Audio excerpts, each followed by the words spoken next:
Noong April 26, 2025, Sabado, ipinagdiwang ng mga kababayan natin sa Vancouver, Canada ang Lapu-Lapu Day. Ito ang ikalawang taon ng Lapu-Lapu Day Block Party na ginanap upang pagdiwang si Dato' Lapu-Lapu. Si Dato' Lapu-Lapu ay tinuturing ng unang pambansang bayani ng Pilipinas at ang kanyang kabayanihan na pamana ay malalim na nakaukit sa puso ng bawat Pilipino. Si Dato' Lapu-Lapu ang unang bumangon laban sa kolonisasyon ng mga Espanyol na umukit sa kasaysayan ng bansang Pilipinas. Itong araw ay masaya sana ipinagdiriwang ng ating mga kababayan, ngunit ang pagdiriwang ay nagtapos sa isang madugong trahedya. Ang dahilan ng trahedya ay ang isang sasakyan na rumagasa sa kalye kung saan nakahilera ang mga food trucks at mga tao na masaya sanang nagdiriwang. Ang mga biktima ay naiulat na nasa edad mula 2 taon hanggang 65 taong gulang. 11 ang konfirmadong namatay at 30 naman ang nagtamo ng pinsala. Marami sa napinsala ay nangailangan ng admisyon sa ospital dahil sa kritikal na kondisyon. Ang suspect ay pinangalanang si KJ Adam Law na 30 taong gulang na isa ring Vancouver resident. Ayon sa mga pulis, ang suspect ay kilala na ng mga pulisya dahil sa ilang interaksyong kaugnayan sa kanyang code deteriorating mental health, end quote. Sa madaling salita, ay lumalalang kalusugan ng kanyang pag-iisip bago pa man ang trahedya. Madami ang kumestyon kung bakit ang naturang suspect ay binigyan ng karapatan na magmaneho ng sasakyan sa kadahilan ng ito ay may problema sa pag-iisip. Marami din ang nag-alala at nagdalawang isip na baka makatakas ang suspect sa batas dahil sa mental health.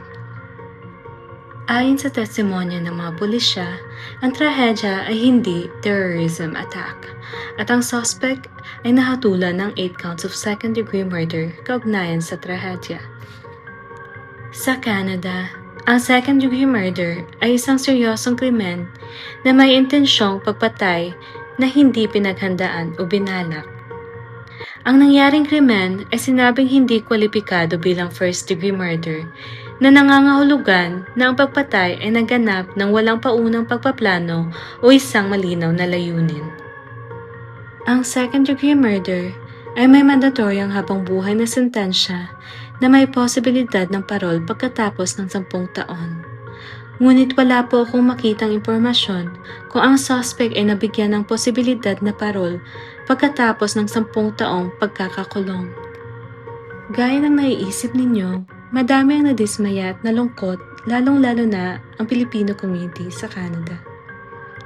Noong ako ay nagbabasa ng balita sa mga social media sites, madami akong nabasa na komento na ang mga Pilipino ang pinakamabait na grupo ng mga immigrants o community sa Canada. Iba-ibang lahi ang madalas pumupuri sa gawa at pag-uugali ng mga Pinoy, mapatrabaho man o normal na interaksyon. Isa sa pinakamalungkot na resulta ng trahedya ay ang pagkamatay ng 3 miyembro ng pamilyang Lee. Ang pamilyang Lee ay kinabibilangan ni Richard Lee, 47 taong gulang, Lin Wang, 30 taong gulang, at ang pinakabatang yumao na si Katie Lee, na 5 taong gulang lamang. Ang 16 na taong gulang na si Andy Lee, anak na lalaki ni Richard, ay parang nabigyan ng pangalawang pagkakataon sa buhay dahil ito ay piniling gawin ang kanyang homework kaysa sumama sa pagdiriwang. Hindi ko lubos maisip ang sakit at hinagpis na nararanasan ni Andy na mawala ng pamilya dahil sa trahedya.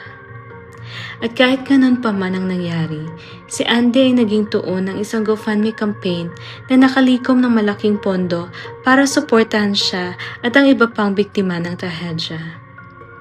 Nagpasya si Andy na ibigay ang malaking bahagi ng nalikom na pondo sa iba pang mga biktima at kanilang mga pamilya.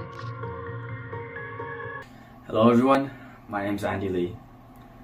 I would like to thank everyone who has donated to my GoFundMe campaign, and from the bottom of my heart, thank you all so much. I truly appreciate each and every one of you, and I know that many other families are hurting too, which is why I like to donate $266,000 to the other victims from my GoFundMe campaign.